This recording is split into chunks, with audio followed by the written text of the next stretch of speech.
여러분 안녕하십니까? 포항 MBC 뉴스입니다. 동해안에 접해 있는 경북, 울산, 강원 3개 시도가 함께 발전할 수 있는 방안을 모색하는 포럼이 포항에서 열렸습니다.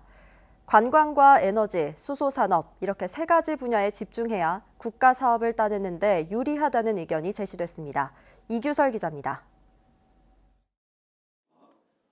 12년 동안 이어져온 동해안권 발전 포럼. 올해는 우리가 여기서 아이디어를 모으면 결과물을 만들어낼 수 있다는 긍정적인 분위기 속에 행사가 진행됐습니다.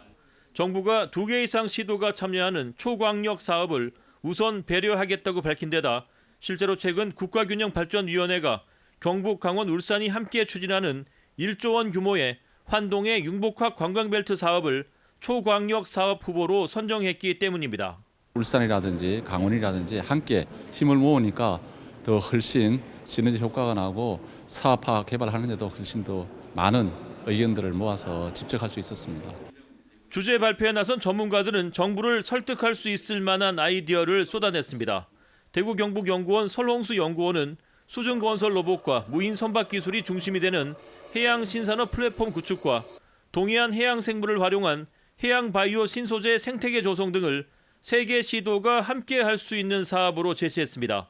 특히 강원대학교 이승구 교수는 두바이가 IBM 블록체인 시스템을 도입한 사례를 설명하며 동해안 3개 시도가 협력해 관광 블록체인 시스템을 구축하면 관광 활성화에 도움이 될 것이라고 제안했습니다. 숙박, 또 레스토랑, 식당 관련된 이 모든 것에 모든 정보들이 결국은 그 비용이 내재되어 있습니다. 이 내재되는 비용을 완전히 배제할 수 있는 그런 획기적인 그런 방안이 암호화폐이자 블록체인입니다. 이어진 토론에서는 환동의 해양문화 국제교류 단지 건설, 해양 헬스케어 융복합 신산업 생태계 구축 등에 대한 공동 협력 방안을 모색했으며 토론회에서 나온 아이디어를 동해안 발전 종합기획에 반영시키기 위한 전략을 3개 시도가 함께 고민했습니다. 여러 지자체가 함께하는 초광역 협력 사업이 침체에 빠진 동해안에 새로운 활력소가 될 수 있을 것으로 기대됩니다. MBC 뉴스 이규설입니다.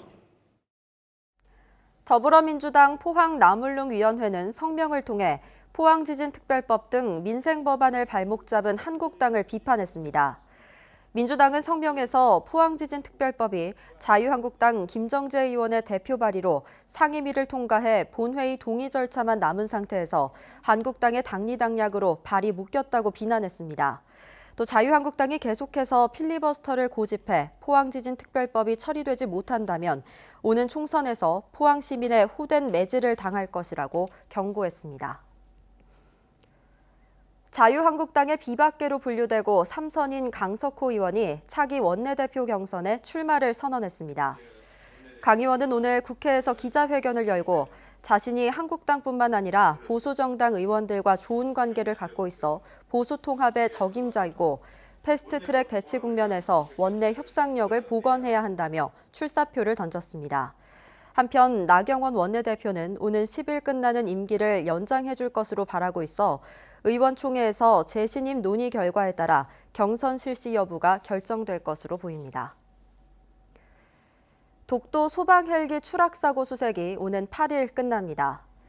범정부 현장수습지원단은 실종자 가족들 뜻에 따라 사고 발생 39일째인 오는 8일을 끝으로 독도 해역 실종자 수색을 종료한다고 밝혔습니다. 이에 따라 합동 분향소가 오는 6일부터 10일까지 닷새간 계명대 동산병원 백합원에서 차려집니다. 발인일인 10일에는 계명대 실내체육관에서 합동 연결식이 거행되고 장지는 국립대전 현충원입니다. 경주시는 복지 사각지대 발굴 지원단을 구성해 내년 2월 말까지 석 달 동안 본격적인 활동에 들어갔습니다.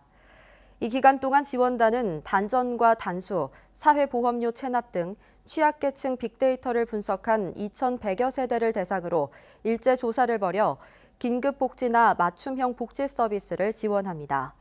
경주시는 지난해 임대료 장기 체납 등 고위험 위기 가구를 발굴해 1,400여 건의 기초생활보장 등 공적 지원과 난방비 등 8,400여 건의 민간 자원을 연계 지원했습니다.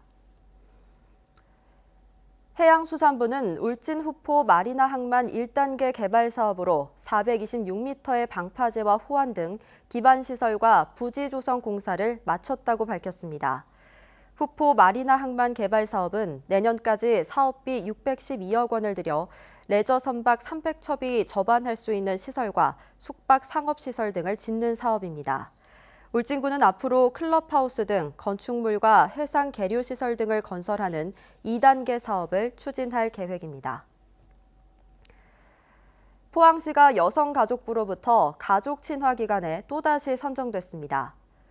포항시는 매주 수요일 전 직원이 정시 퇴근하는 유연근무제 활성화와 남녀 육아휴직 및 배우자 출산휴가 사용 의무화, 자녀 돌봄 휴가 시행 등 직원들의 일가정 양립에 기여한 점을 인정받았습니다. 가족 친화 인증 제도는 가족 친화적 조직 문화 조성을 위해 관련 제도를 모범적으로 운영하는 기관이나 기업을 인증하는 것으로 포항시는 2014년과 2017년에 이어 올해 세 번째로 인증을 획득했습니다. 경주시는 신라문화재 행사의 하나로 예술의 전당 옆에 조성한 빛공원을 한 달 더 연장해 이달 말까지 유지하기로 했습니다. 경주시는 당초 11월까지만 유지하기로 했으나 관광객과 경주 시민들의 반응이 좋고 야간 볼거리가 필요하다는 의견에 따라 연말까지 운영하기로 했습니다. 이상으로 포항 MBC 뉴스를 마칩니다. 여러분 고맙습니다.